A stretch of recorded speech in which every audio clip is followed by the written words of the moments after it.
अहिल्यानगर जिल्ह्यातील ताजा घडामोडी बघण्यासाठी आजच रोखोक या वृत्तवाहिनीला सबस्क्राईब करा, लाईक करा आणि शेअर करा। भारतीय स्वातंत्र्य दिनाच्या वर्धापन दिनानिमित्त कोपरगाव तालुक्यात तहसील कार्यालयाच्या प्रांगणात सकाळी 9 वाजता ध्वजारोहणाचा कार्यक्रम उत्साहात पार पडला।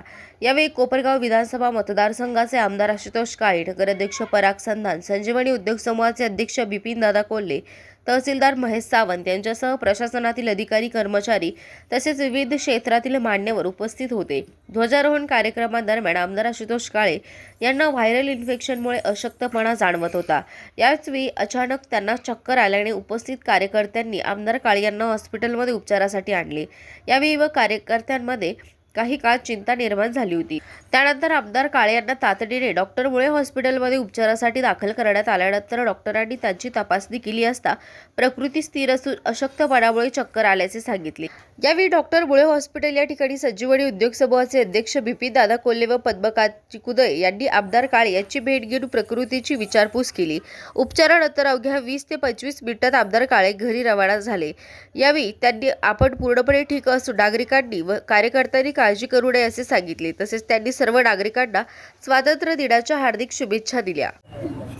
आज 15 ऑगस्ट आजच्या दिवशी आपल्या देशाला स्वातंत्र्य मिळून आज 80 वर्ष पूर्ण त्या ठिकाणी झालेले, म्हणजे 80वा स्वातंत्र्य दिन आपण या ठिकाणी साजरा करतोय। या निमित्ताने मी आपल्या सर्व नागरिकांना स्वातंत्र्य दिनाच्या मनापासून शुभेच्छा देतो।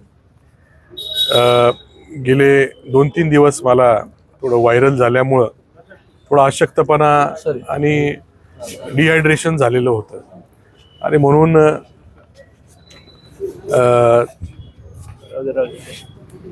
त्या निमित्ताने त्या कारणाने थोडंसं आजच्या कार्यक्रमामध्ये मला थोडं वीक वाटलं आणि म्हणून काळजी म्हणून आपले डॉक्टर मुळे सरांकडे मी उपचार किंवा तपासणी करायला आलो। तसं काळजी करण्यासारखं कुठलंही कारण नाही। आपल्या सर्वांचे आशीर्वाद, आपण सर्व माझ्या मागे खंबीरपणे उभा आहात। आपल्या सर्वांच्या आशीर्वादामुळे मला लवकर बरं वाटेल अशी मला खात्री आहे। पण आपण काळजी काही करू नका। आपल्या सर्वांच्या शुभेच्छा आहेत। आपल्या सर्वांना पुन्हा एकदा स्वातंत्र्य दिनाच्या मनापासून शुभेच्छा देतो। धन्यवाद।